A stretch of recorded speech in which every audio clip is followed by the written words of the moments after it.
So there's a lot of different sports elbows: tennis elbow, golfer's elbow, pickleball's elbow.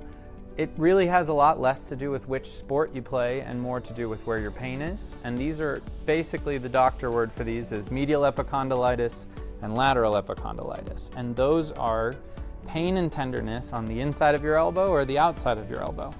These are tricky problems because they can take a really long time to go away. Most of the time they do go away on their own, but there are some braces, therapies, and rarely but sometimes injections and surgery that can be done for these problems. What these problems are is, because your elbow is so small, there's a little pointy thing on the inside of your elbow and a little pointy thing on the outside of your elbow, and those are places where tendons that help you bend and extend your wrist and bend and extend your fingers attach.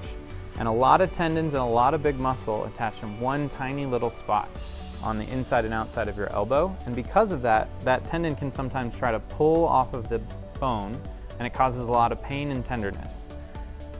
If you have these kinds of symptoms, the first step is always stretching. So getting your muscles nice and stretched out with wrist extension, with wrist flexion.